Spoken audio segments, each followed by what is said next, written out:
Here's why you should play a Dracthyr Evoker in World of Warcraft Dragonflight. The Evoker class is an awesome new class that was added to World of Warcraft with the Dragonflight expansion. This new class is only playable for the new dragon-like Dracthyr race, who were also introduced in the new Dragonflight expansion. I need to be completely honest with you all here. I'm a bit of a casual when it comes to World of Warcraft. I tend to jump in every few months or even years to play the game and catch up with the story. That's why you need a class that suits that style of play. I used to be a mage, but mages have little survivability and mobility when it comes to playing solo PvE. Eventually I rolled a demon hunter when Legion came out, and let me tell you, it was a huge relief. And now with Dragonflight I might have found my new favorite class. So let me explain why you should consider playing it as well. It's me, Kyo, and let's dive into the video. The first aspect, and one of the aspects I like the most about it, is your ability to play solo. All of the classes are able to play solo, but some are better than it than others. The Evoker can sustain, has a lot of mobility, and is able to heal. This is something that a mage, for example, does not have access to. Once you create an Evoker, you can take on the world right from the start. Questing as an Evoker is easy as they have limited but powerful abilities that allows them to quickly complete quests. You can easily group up a number of enemies and then blast them away with a powerful skill. This is extremely important to me as a casual player. It's not that I want to rush through quests, but if I aim to make the most of my time I spent playing,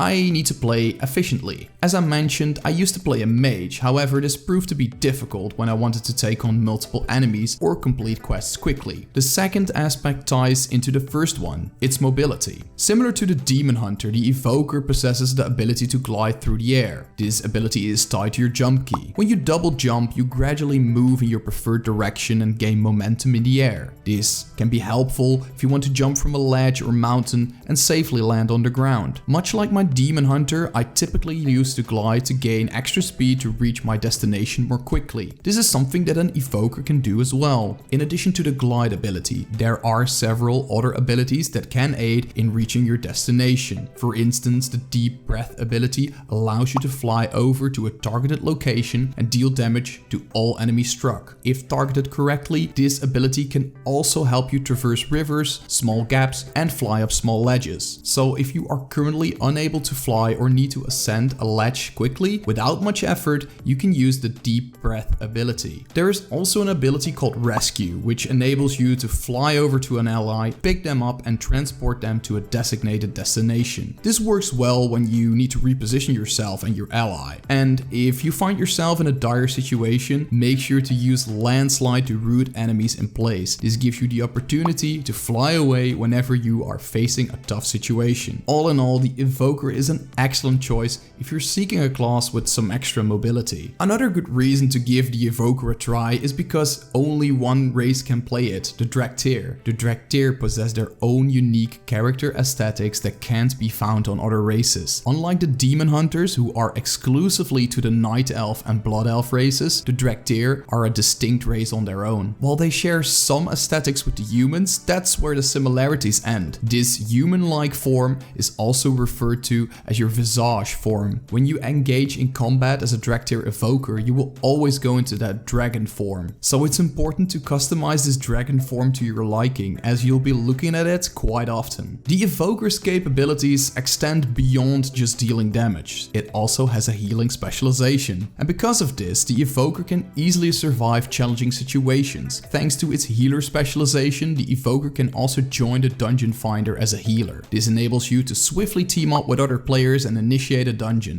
Dungeons provide a relaxed approach to rapidly level up and collaborate with other players. Given that healers and tanks are consistently sought after in dungeon groups, you won't have to wait long to find one. When you're queued as a healer, simply make sure that your tank stays alive and you'll get through the dungeon easily. As you progress and reach the maximum level, you'll have the opportunity to participate in raids. Finding a raid group to take on the game's toughest challenges will be easy. If you don't want to play as a healer, there's no issue, since you have 2 DPS specializations to choose from. Speaking of which, let's dive into that topic. As mentioned before, the Evoker is excellent for healing in dungeons and raids. However, when you're doing quests or playing alone, you want a good DPS specialization. As an Evoker, you can choose between 2 DPS specializations, Devastation and Augmentation. Devastation is all about dealing damage from a medium range and is great for both dealing damage to a single target and multiple enemies. Augmentation, on the other hand, is one of the first DPS specializations that focuses on supporting others and dealing damage at the same time. Devastation Evokers use the powers of the red and blue Dragonflight to deal damage. The spells you use require Essence, which generates over time. In fights, Devastation Evokers need to focus on casting spells that empower their next spell. This gives you a free cast that doesn't require any Essence or increases the damage of your next spell. When you're leveling your Devastation Evoker, concentrate on using spells that hit multiple enemies. This will make quests and moving through the world much easier. Augmentation Evokers use their abilities to damage enemies and also increase their allies' damage. Similar to Devastation Evokers, they use Essence for their spells. Normally, Augmentation Evokers start by boosting their allies' damage and stats, and after that, they can start dealing damage themselves. Since the Augmentation specialization mainly focuses on increasing allies' damage, this specialization becomes incredibly powerful in high-level dungeons and raids. All classes in World of Warcraft can use a mount with dragon riding. The Evoker is no different. However, the Evoker has a special ability that lets them use dragon riding without an actual mount. This ability is called Soar. Once activated, Soar launches the Evoker into the sky,